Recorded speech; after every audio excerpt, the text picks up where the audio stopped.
O Senhor esteja convosco. Está no meio de nós. Proclamação do Evangelho de Jesus Cristo segundo João. Glória a vós, Senhor.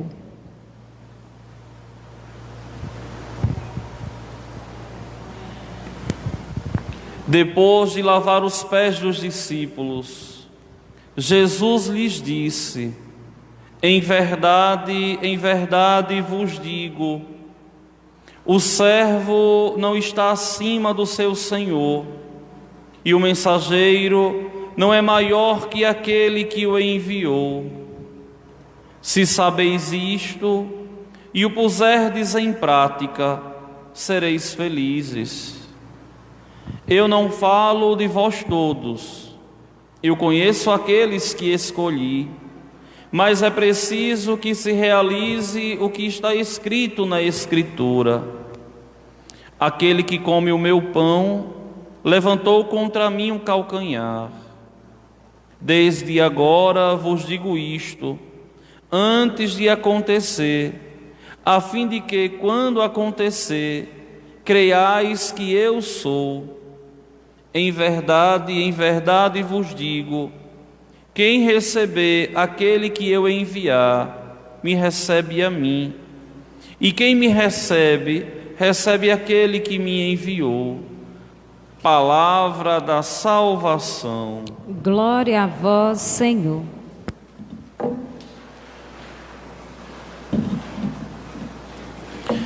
Meus queridos irmãos e minhas irmãs, eu queria hoje fazer a pregação como um panegírico, ou seja, pregar olhando a vida do santo.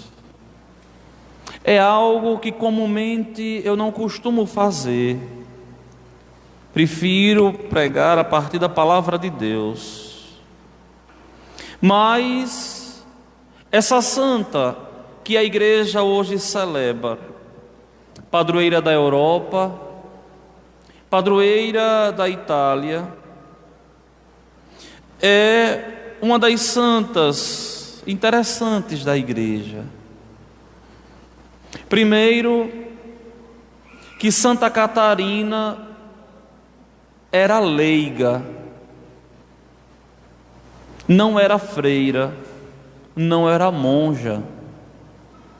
Embora, quando se olha as imagens de Santa Catarina, ela está lá com o manto de uma consagrada, mas era uma leiga, era uma fiel da igreja, assim como vocês. E Santa Catarina, até os 30 anos, analfabeta de leitura e de escrita, e recebe de Deus uma graça de ler e escrever de uma forma luminosa, de uma forma miraculosa. Essa Santa Catarina, uma mulher forte, de um caráter impetuoso, ela vai primar pela santidade de vida e vai viver aquela santidade que todo leigo é chamado a viver, uma santidade radical, é radicada na palavra de Deus, arraigada de verdade na fé da igreja. E essa Santa Catarina, ela vive um tempo engraçado. Por quê? Porque era um tempo de muitas guerras, de muitas confusões na Europa. E até o Papa estava fora de Roma. O Papa estava em uma cidade da França chamada de Avignon. Até hoje existe esse palácio apostólico. Mas o Papa estava fora da sua sede. O bispo se torna Papa porque é bispo de Roma. E Santa Catarina de Sena, ali primando pela santidade, vai interpelar o Santo Padre, o Papa, e vai exortá-lo para voltar para Roma. Santo Padre, volte para Roma.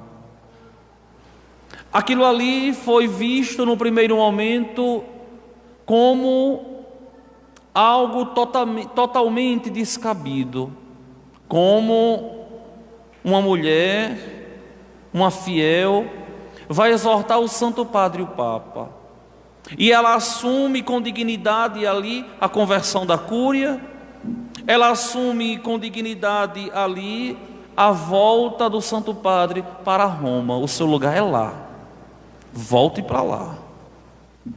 E é impressionante porque é a partir de Santa Catarina que o Santo Padre, o Papa, de verdade volta para Roma. É claro que não só através do poder da exortação, mas principalmente através do poder da intercessão, de rezar por aquele que é o chefe da igreja.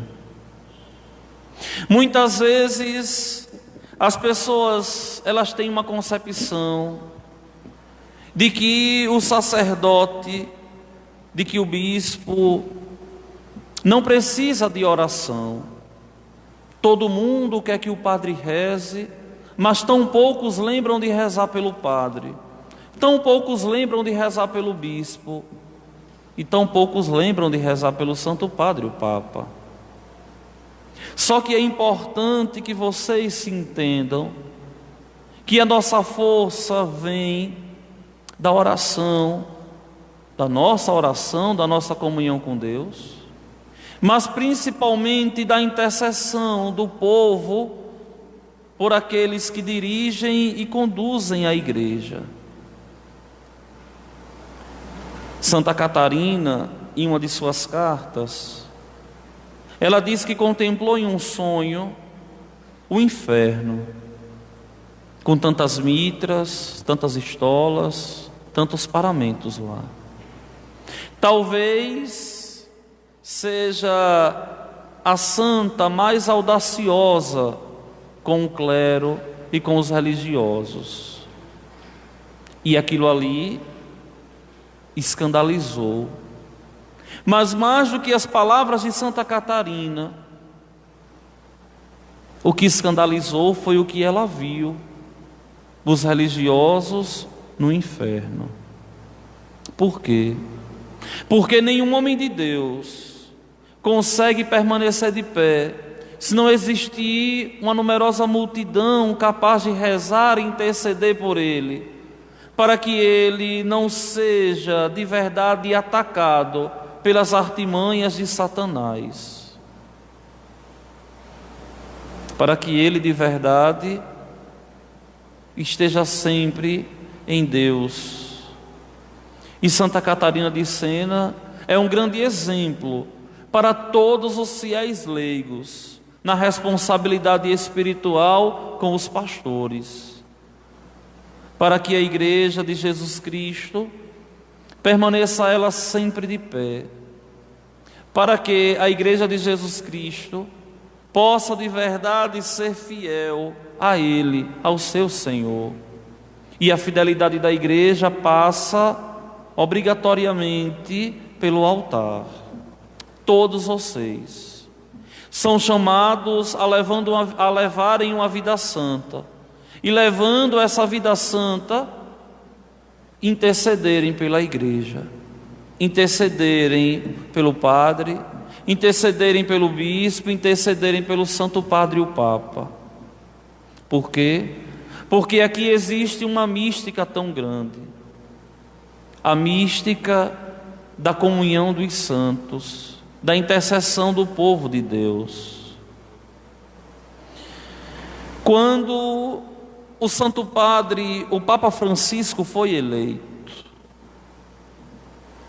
eu estava aqui em fevereiro de 2013, estávamos tendo uma reunião da forania lá em casa, alguns padres, e aí depois que ele apareceu na janela, ninguém conhecia, nunca tinha visto falar, aquele cardeal arcebispo de Buenos Aires, na Argentina. Depois que ele conversou, que ele abençoou, ele pediu para o povo rezar por ele. Eu parei, eu disse: meu Deus, o que está vindo por aí? E isso é tão bonito porque de verdade, naquele gesto de humildade, ele estava deixando muito claro: é preciso que vocês rezem por mim. Santa Catarina é um grande exemplo para todos nós de amor pela Igreja de Jesus Cristo. Essa igreja, meus irmãos, que é nossa mãe, essa igreja que nos deu a fé, essa igreja, a grande anunciadora do Evangelho de Deus. Não tem ninguém que não tenha conhecido Jesus, que não tenha conhecido através da Igreja Católica, até os protestantes, porque durante 1500 anos quem guardou as Sagradas Escrituras à fé fomos nós, católicos, apostólicos, romanos. É preciso que de verdade vocês assumam com responsabilidade a intercessão pela Igreja, pela Assembleia Santa, dos homens e das mulheres chamados por Jesus para alcançarem os céus.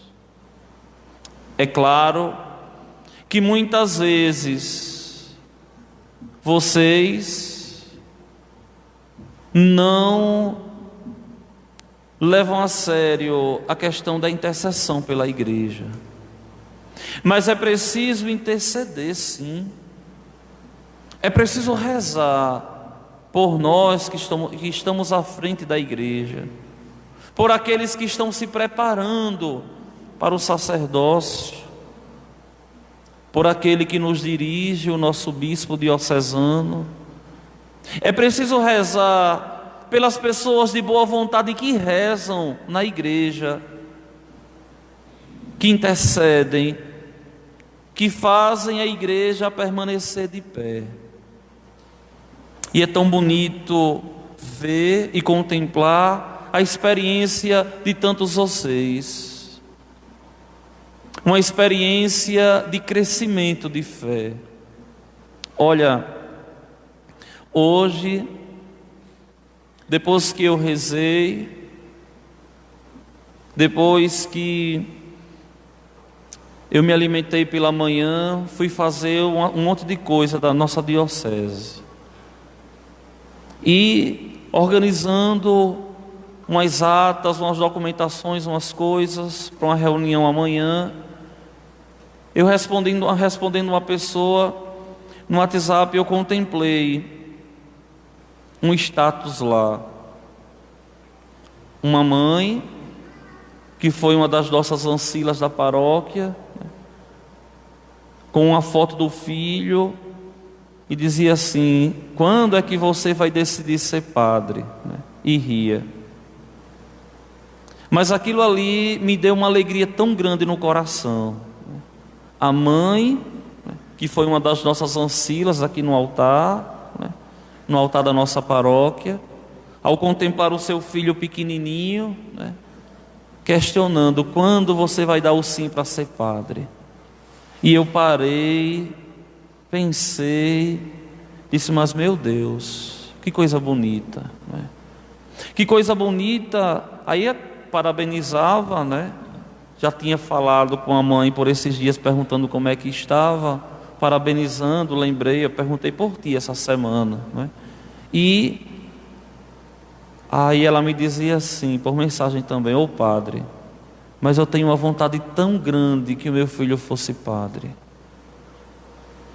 E aí, mais uma vez eu parei, e olhando a cruz que fica na minha mesa, dos meus estudos, eu disse assim: Senhor, Tu és danado, porque essa menina, talvez o filho, conseguiu te enxergar em mim, e ali parava e via toda a história, porque para que alguém deseje que o filho seja padre, ou para que alguém decida ser sacerdote, é preciso contemplar um modelo, é preciso contemplar alguém que desperte esse desejo, que veja a coerência, respeito, a responsabilidade e, acima de tudo, muito amor pela igreja.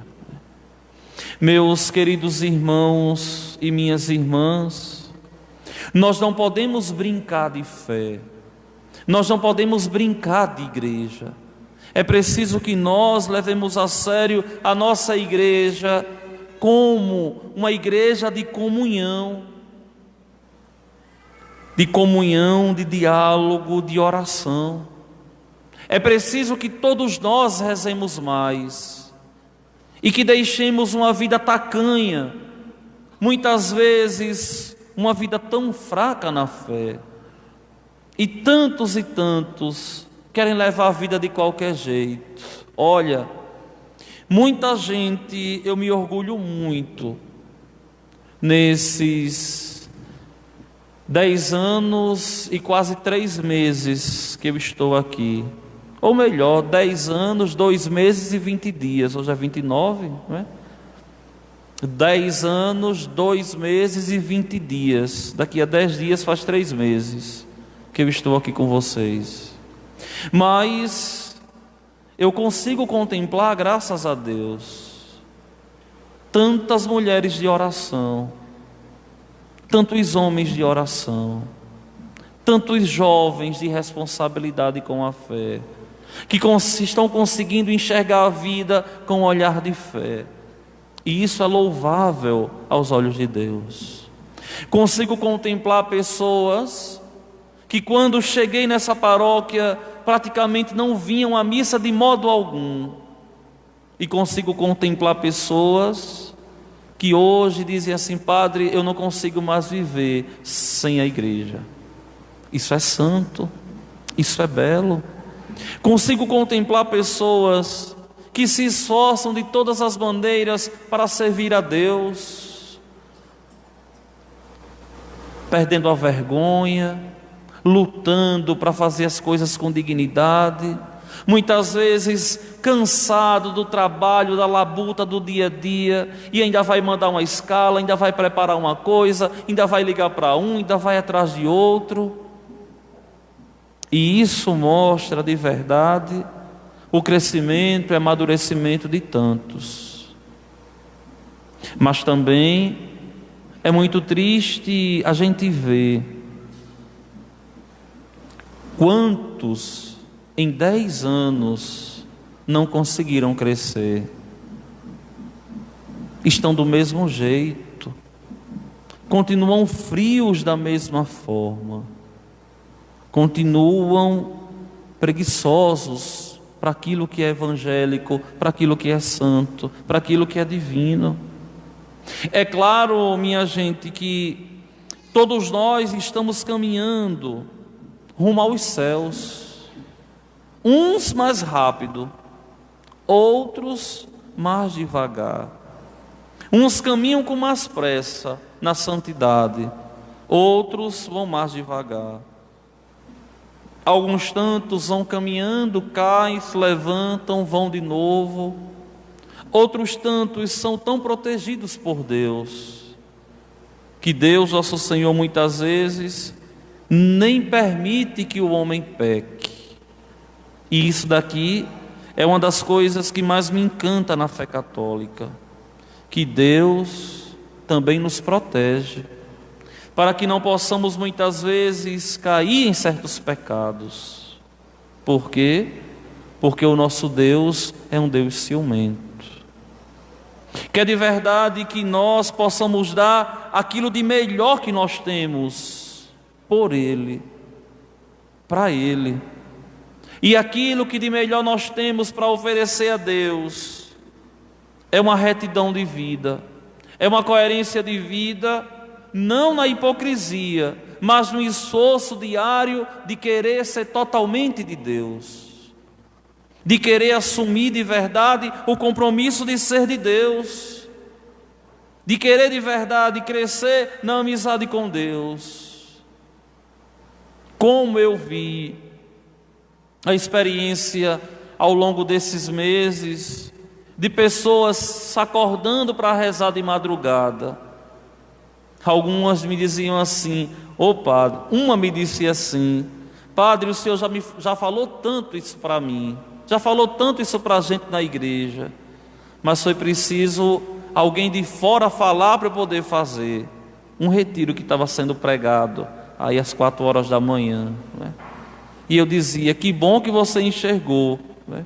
Que bom que você enxergou que era algo que você já sabia, mas tinha preguiça de fazer. E tantos vêm despertando para a fé.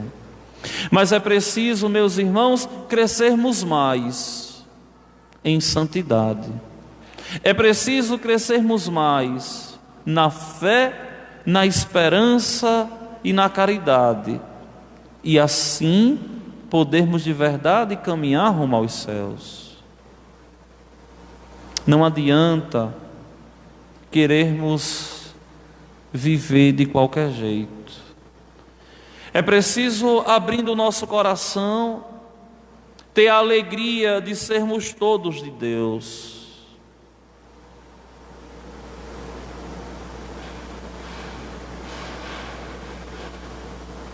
E, de verdade, descobrirmos o sentido da vida.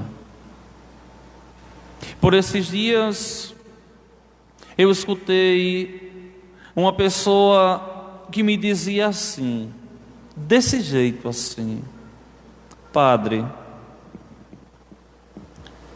eu vou à igreja há tantos anos,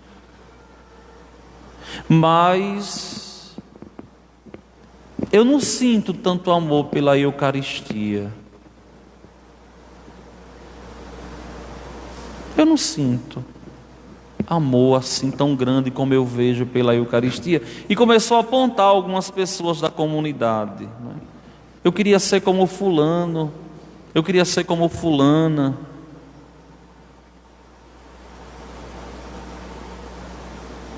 E aí, depois que eu escutei, eu falei assim: mas sabe por que você não tem amor por Nosso Senhor? Porque você não é dócil a Ele. Seja sincera comigo.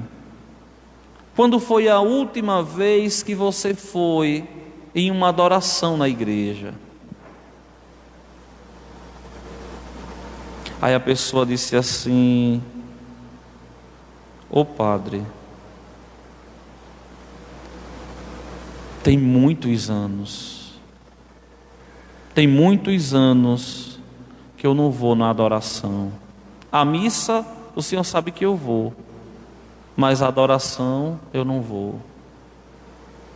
E eu dizia à pessoa assim: olha, a gente só ama aquilo que a gente conhece. Se você aprender a adorar, se você aprender a ter disposição para rezar, você vai crescer na fé. Como é que eu faço? Eu digo: dê o primeiro passo. Minha gente, olha, eu posso estar aqui falando 50 anos. Se você não quiser, você vai chegar na igreja seco e vai sair vazio. Porque eu não tenho o poder de penetrar o teu coração. E Deus, que tem poder de penetrar o teu coração, Ele só vai entrar no teu coração se você permitir. Se você não permitir, Ele não vai entrar. Eu costumo sempre dizer que Deus não é mal educado. Ele só vai adentrar no teu coração se você permitir. Chame, convide, peça a Deus. Eu já falei para vocês aqui uma vez, algumas vezes, O meu diretor espiritual, já na teologia, ele me dizia assim: chame Nosso Senhor para estudar com você, para andar com você, para viajar com você. Eu lembro, eu falei, é isso que eu vou falar agora. Eu lembro que uma vez ele chegou do meu lado e falou assim, em espanhol: eu quero muito trazer ele aqui na paróquia, mas parece que não vai dar jeito, não é? Já vem ensaiando, mas parece que não dá jeito. E agora com esse Covid, ele já é um senhor de quase uns 70 anos. Deve ter uns 73, 74 anos. Aí um dia, eu sentado estudando no seminário que eu estudei em São Paulo, era assim: os quartos no meio, de um lado e do outro, as bancas de estudo todas numa fileira assim do lado do outro, umas 50 bancas de estudo. Na cabeceira das mesas, o quarto de um padre, que ele sentava lá com o vidro aberto, e lá outro padre. Então, eles controlavam quem estava estudando e quem não estava, né? Nós éramos obrigados a ficar sentados lá estudando. E aí um dia, ele passou por mim, e eu sempre fui muito fechado no seminário. Aí ele passou por mim: está estudando com quem? Isso sussurrando, né? Aí eu falei assim: olha, Padre Javier, eu estou estudando com Nosso Senhor. Aí ele falou assim: mas ele está em pé esse tempo todinho? Eu olhei assim para ele: puxa a cadeira e coloca ele aqui do lado. Eu achei tão engraçado aquilo ali, né? E aí, eu não recordo se ele pegou a cadeira, colocou do lado. Sei que saiu rindo e foi embora, né? Foi indo embora. E eu fiquei ali sentado e todo mundo nas mesas olhando, porque ele não era de conversar com muitas pessoas, e parou ali para conversar. E aí eu olhei assim, eu disse: mas que coisa, né? Que loucura. Hoje eu entendo o que ele queria dizer. Que para a gente estar na presença de Deus, é preciso a gente fazer muito esforço, convidar, chamar, pedir: vem, Senhor. E Deus que é bom, vem. E Deus que é bom, nos escuta. E Deus que é bom, de verdade, vem ao nosso encontro. Olhem que a santidade da igreja não está no altar, não. A santidade da igreja está na igreja como um todo, no altar e nos bancos. Somos nós que somos chamados a viver santamente em Deus e crescer com Ele na intimidade para alcançarmos os céus. Meus queridos irmãos e minhas irmãs, vamos pedir ao Senhor, o bom Deus, que nos abençoe, que nos proteja, e a exemplo de Santa Catarina de Sena, nós possamos de verdade interceder pela igreja, para que os homens de Deus de verdade nos conduzam rumo aos céus, e para que eu, enquanto pastor de vocês, também seja dócil à ação de Deus, para conduzir todos vocês ao reino dos céus. Vamos ficar de pé.